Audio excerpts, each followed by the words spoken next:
मधुबन के बाबा,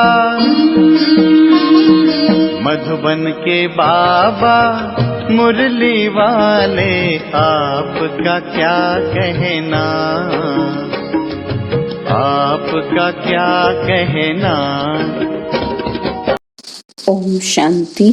आज 15 फरवरी 2023 के साकार मधुर महावाक्य है। आज मीठे मीठे बाप दादा बोले, मीठे बच्चे, तुम्हारे लिए योग की भट्टी मोस्ट वैल्यूएबल है, क्योंकि इस भट्टी से ही तुम्हारे विकर्म भस्म होते हैं। बाबा ने कहा, मीठे बच्चे, तुम्हारे लिए योग की भट्टी मोस्ट वैल्यूएबल है, क्योंकि इस भट्टी से ही तुम्हारे विकर्म भस्म होते हैं। बाबा ने आज प्रश्न पूछा कि किन बच्चों की बुद्धि में बीज और झाड़ की नॉलेज स्पष्ट बैठ सकती है। तो उत्तर में पापा समझाते, जो विचार सागर मंथन करते हैं। विचार सागर मंथन के लिए अमृत वेले का टाइम बहुत अच्छा है। अमृत वेले उठकर बुद्धि से एक बाबा को याद करो, तुम्हारा अजपा जाप चलता रहे। सूक्ष्म व स्थूल में शिव बाबा कहने की दरकार नहीं, बुद्धि से याद करना है। ओम शांति। रूहानी बाप बैठकर रूहों को समझाते हैं, अर्थात बच्चों को समझाते हैं। बाप कहते हैं, मुझे भी जिस्म है तब तो बात कर सकता हूँ। तुम भी ऐसे समझो कि मैं आत्मा हूँ, इस जिस्म द्वारा सुन रहा हूँ। यह नॉलेज अच्छी रीति धारण करनी है, जैसे बाप के पास धारणा की हुई है। आत्मा की बुद्धि में धारणा होती है, तुम्हारी बुद्धि में ऐसी धारणा होनी चाहिए कि जैसे बाप की बुद्धि में है। बीज और झाड़ की समझानी तो बहुत सहज है। माली को नॉलेज रहता है ना कि फलाना बीज बोने से इतना बड़ा झाड़ निकलेगा। बस बाबा भी ऐसे ही समझाते हैं। यह बुद्धि में धारण करना है। जैसे मेरी बुद्धि में है, वैसे तुम्हारी बुद्धि में रहना चाहिए। वह रहेगा तब जब विचार सागर मंथन करेंगे। विचार सागर मंथन करने का समय सवेरे का बहुत अच्छा है।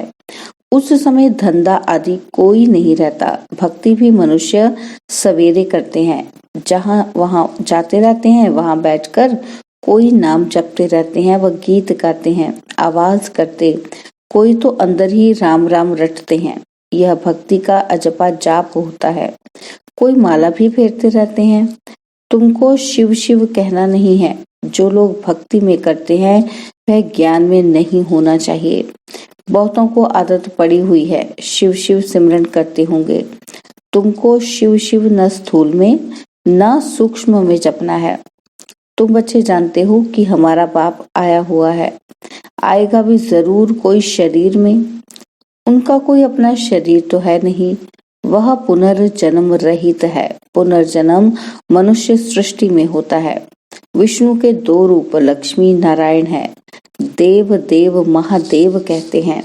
ब्रह्मा और विष्णु का आपस में कनेक्शन है। शंकर का कोई कनेक्शन नहीं, इसलिए उनको बड़ा रखते हैं। उनका पुनर्जन्म नहीं, उनको सूक्ष्म शरीर मिलता है। शिव बाबा को सूक्ष्म शरीर भी नहीं है, इसलिए वह सबसे ऊंचे से ऊंचे है। वह है बेहद का बाप। बच्चे जानते हैं कि बेहद के बाप से हम बेहद सुख का वर्षा लेते हैं। बाप की श्रीमत पर तुमको पूरा चलना है। जो खुद याद करते हैं औरों को याद कराते हैं, वह जैसे बाबा के मददगार हैं। बाप और वर्षे को याद करना है। बच्चों को समझाते रहते हैं, तुम्हारे अब 84 जन्म पूरे हुए, बाकी थोड़ा टाइम है। नाटक में एक्टर समझते हैं कि अभी बाकी आधा घंटा है और फिर हम घर जाएंगे। टाइम देखते रहते हैं। तुम्हारी तो बेहद की बहुत बड़ी घड़ी है। समझाया है कि अब घर चलना है। बाप को याद करने से तुम्हारे विकर्म विनाश होंगे, और कोई शास्त्रों में ऐसा सहज योग है नहीं। वह तो बहुत हठ योग करते हैं, बहुत मेहनत करते हैं, जो तुम माताएं कर न सको। तुमको हठ योगियों के मुआफिक आसन नहीं लगाना है। हाँ, सभा में ठीक होकर बैठना है। तुम्हारा राजयोग है टांग पर टांग चढ़ाकर बैठना। ऐसे राजयोग में बैठने से नशा चढ़ेगा। हठ योग में दोनों टांग चढ़ाते हैं। बाबा तुमको तकलीफ नहीं देते हैं। सिर्फ थोड़ा फर्क रखना चाहिए कॉमन बैठने में और योग में बैठने में। तुम राजयोग सीख रहे हो तो ऐसे बैठना चाहिए जो मनुष्य समझे यह राजयोग में बैठे हैं। ये हमारा राजाई का ढंग है। तुम बेहद के बाप द्वारा राजाओं का राजा बन रहे हो। ऐसे बाप को घड़ी घड़ी याद करना है। सत्युग में बाप को याद नहीं किया जाता है, अपने को किया जाता है। और कलयुग में न बाप को जानते हैं न अपने को जानते हैं, सिर्फ बाप को पुकारते हैं। अभी तुम अच्छी रीति जान गए हो और कोई ऐसे नहीं समझते कि अब बाप बिंदी हैं। अति सूक्ष्म भी कहते हैं, फिर कहते हैं हजारों सूर्य से भी तीखा है, तो बात मिलती नहीं है। जब कहते हैं नाम रूप से न्यारा है, फिर हजारों सूर्य से तीखा क्यों कहना चाहिए? पहले तुम भी ऐसे ही समझते थे। बाप कहते हैं ड्रामा में ये समझानी देरी से मिलनी थी। सूक्ष्म ते सूक्ष्म गुह्य बातें समझकर समझाई जाती हैं। ऐसे नहीं ख्याल आना चाहिए कि पहले हजारों सूर्य से तेजोमय कहते थे, अब फिर बिंदी क्यों कहते। जब आईसीएस पढ़ेंगे तब आईसीएस की बातें करेंगे, पहले कैसे करेंगे? इसमें मूंझने की दरकार नहीं है। ड्रामा में जब बाबा को समझाना है तब समझाते हैं, इनके बाद भी अर्जुन क्या क्या समझाएंगे, क्योंकि बाप का भी प्रभाव तो निकालना है ना। जैसे तुम्हारी आत्मा है वैसे वह भी आत्मा है। परम धाम में रहते हैं, उनको परम आत्मा कहते हैं। यहाँ जब आते हैं तो नॉलेज देते हैं।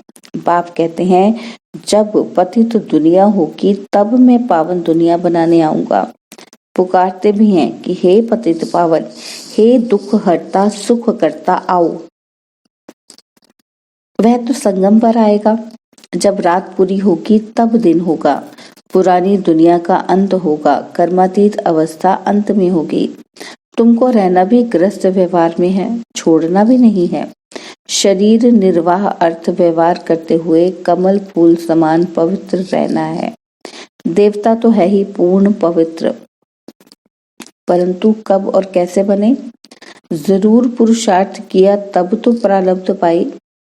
पुरुषार्थ अनुसार प्रारब्ध बनी, जैसा कर्म वैसी प्रारब्ध, यह तो चलता ही रहता है। अभी तो तुमको कर्म सिखलाने वाला बाप मिला है, उनको अच्छी रीति याद करना चाहिए।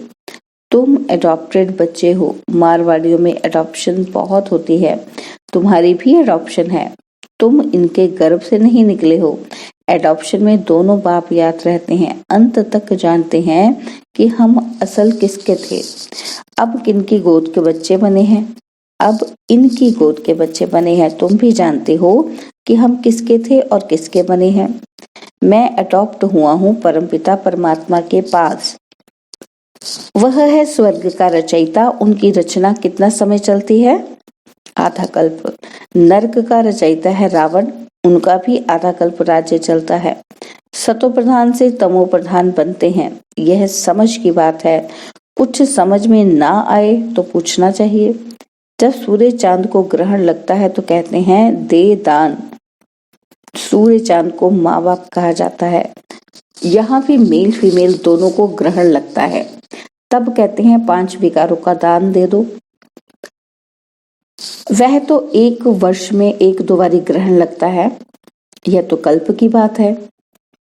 बाप आकर एक ही बार दान लेते हैं। मनुष्य बिल्कुल संपूर्ण काले बन गए हैं।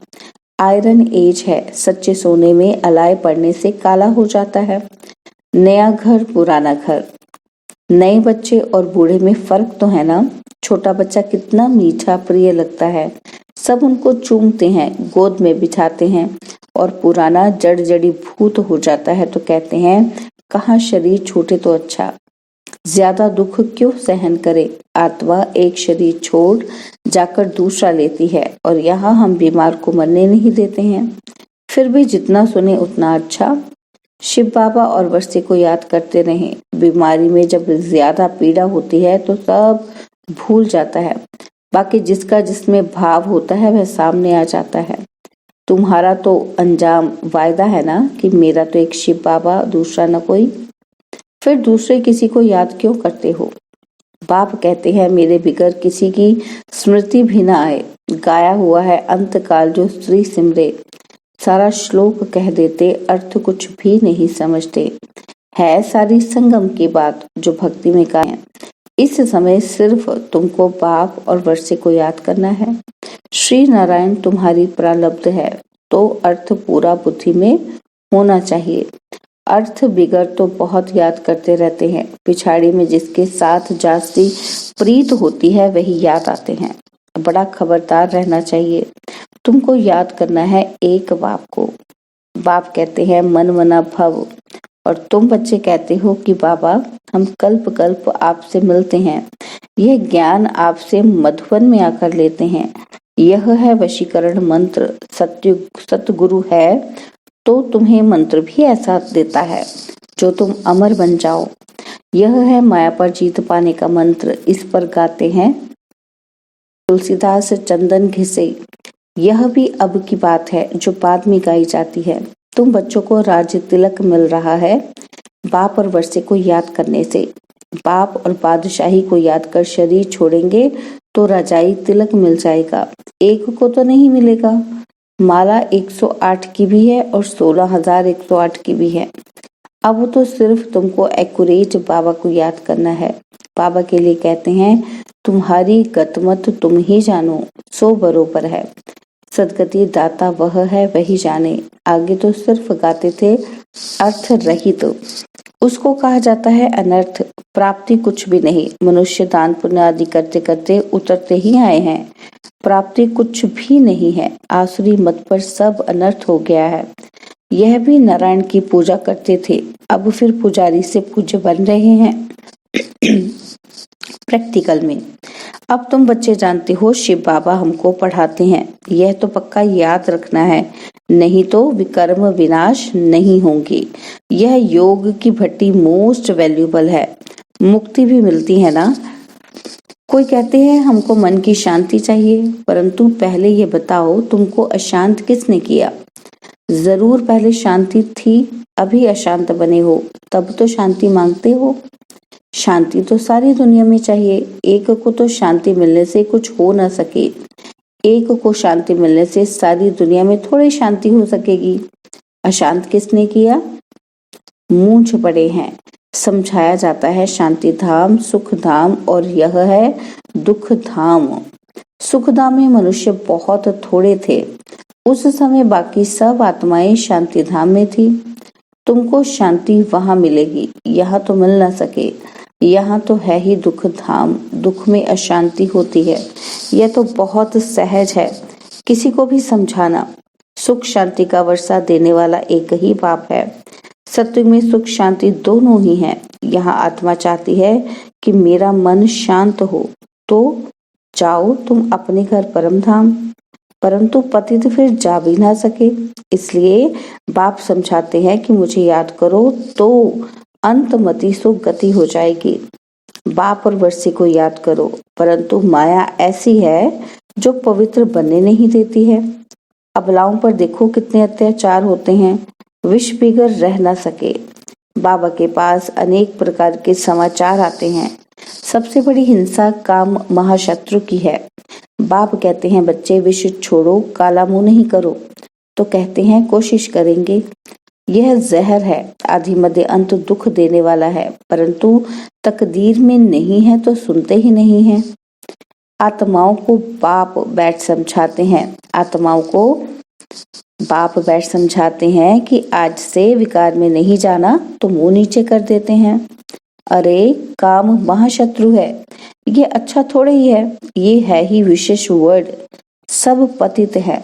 सत्युग में सभी संपूर्ण निर्विकारी हैं। माता पिता बाप दादा के कल्प अथवा 5000 वर्ष के बाद मिले हुए मीठे मीठे सिकिलते बच्चों को याद प्यार और गुड मॉर्निंग। रूहानी बाप की रूहानी बच्चों को नमस्ते। हम रूहानी बच्चों की रूहानी बाप दादाजी को दिलवा जान सिखवा प्रेम से नमस्ते। ओम शांति। प्यारे बाबा, मीठे बाबा, मेरे बाबा, शुक्रिया बाबा, शुक्रिया बाबा, शुक्रिया बाबा। धारणा के लिए मुख्य सार है, पहला पॉइंट है टाइम बहुत थोड़ा है, इसलिए बाप का पूरा पूरा मददगार बनकर रहना है। बाप और वर्षे को याद करना है और दूसरों को भी कराना है। और सेकंड पॉइंट है, अंत समय में एक बाप की याद रहे, इसके लिए दिल की प्रीत एक बाप से रखनी है। बाप बिगर और कोई की स्मृति न आए, इसके लिए खबरदार रहना है। बाबा ने आज वरदान दिया कि सोचना, कहना और करना, इन तीनों को समान बनाने वाले बाप समान संपन्न भव। सोचना, कहना और करना, इन तीनों को समान बनाने वाले बाप समान संपन्न भव। बाप दादा अब सभी बच्चों को समान और संपन्न देखना चाहते हैं। संपन्न बनने के लिए सोचना, कहना और करना तीनों समान हो, इसके लिए सब तैयारी भी करते हो। संकल्प भी है, इच्छा भी यही है, लेकिन यह इच्छा पूरी तब होगी जब और सब इच्छाओं से इच्छा मात्रम अविद्या बनेंगे। छोटी छोटी अनेक प्रकार की इच्छाएं ही इस एक इच्छा को पूर्ण करने नहीं देती हैं। स्लोगन है, अव्यक्त व कर्मातीत स्थिति का अनुभव करना है तो कथनी, करनी और रहनी को समान बनाओ। अव्यक्त व कर्मातीत स्थिति का अनुभव करना है तो कथनी, करनी और रहनी को समान बनाओ। ओम शांति।